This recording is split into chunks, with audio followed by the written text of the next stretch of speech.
We've been talking these past several weeks around the question of whether religion is a force for good or evil, or both. I've identified some virtues of religion, but then have spoken about religion's failure to honor that which it claims to cherish. Our last time together, I mentioned that most every religion contains in its teachings or sacred scriptures the imperative to love everyone, but then religion's tendency to despise specific people. You'll remember I quoted perhaps the greatest theologian of the 20th century, Linus Van Pelt, Charlie Brown's friend, who accurately summarized this phenomenon when he said, "I love mankind, it's people I can't stand." Yes. Today, I'd like to speak about religion's claim to be universal, in the sense that most religions would be delighted if everyone in the world embraced their faith. And they do this while still aligning themselves with a specific culture or nation. For example, many American Christians affirm Christianity as a global faith, while also asserting that being Christian and being American are indelibly connected. Indeed, many American Christians believe this so deeply, so fervently, they believe whatever the United States does is blessed and ordained by God. This past summer, I was driving by my childhood church, St. Mary's in Danville, and noticed their sign, which usually mentioned the church's programs, had been changed to read, "God bless America and the thin blue line." Not only was a nation singled out for God's favor, but a subgroup within that nation. Can you imagine being a Black person driving past that sign and recalling the surge in thin blue line language after the Black Lives Matter movement emerged? That phrase was then co-opted by white supremacists, which should have given that church pause, but obviously didn't. In fact, many police departments in America now prohibit their officers from wearing the thin blue line flag on their uniforms or placing the decal on their cars. How ironic that a church named after a woman whose son, a person of color, was murdered by the authorities, was affirming its support for what has become a symbol of oppression and white supremacy. Now, to be fair, the thin blue line language didn't start as a symbol of oppression and white supremacy. But when its flag was flown at Charlottesville alongside Confederate and Nazi flags carried by young white men chanting, "You will not replace us," it came to mean something vile and ugly, and certainly not worthy of any church's support.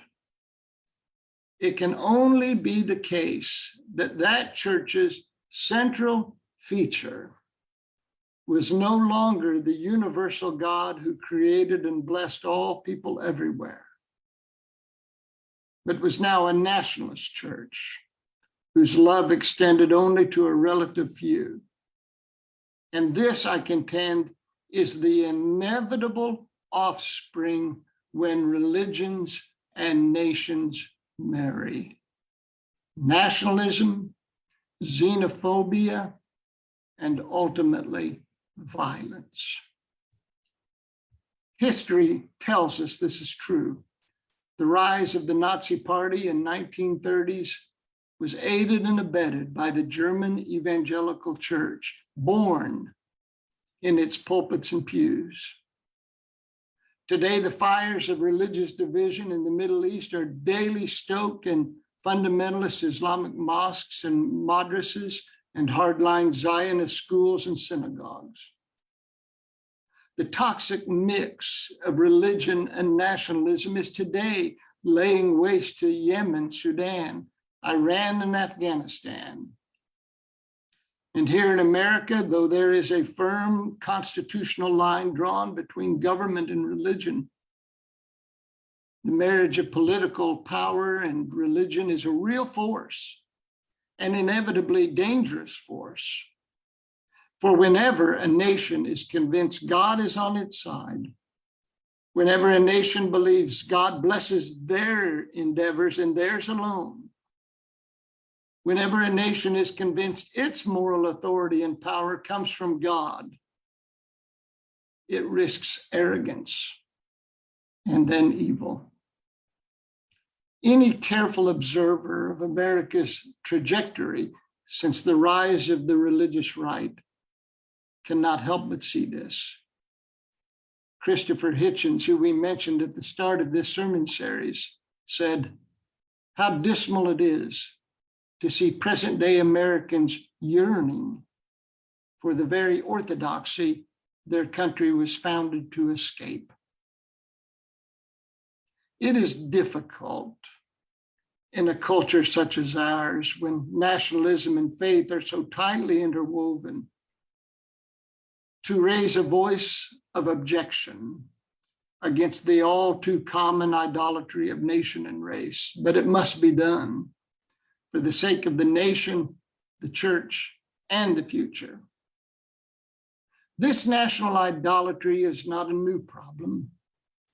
In the Hebrew scriptures, God raised up prophets, men and women whose task it was to keep Israel and its leaders just and true. Most of them were repaid for their efforts with death. Today they are silenced. I have a Quaker pastor friend who, on the heels of 9/11, warned from the pulpit against the rush to war. He spoke at 11 a.m. and was unemployed by noon. Once a religion has allied itself with a nation, prophets become traitors. As friends,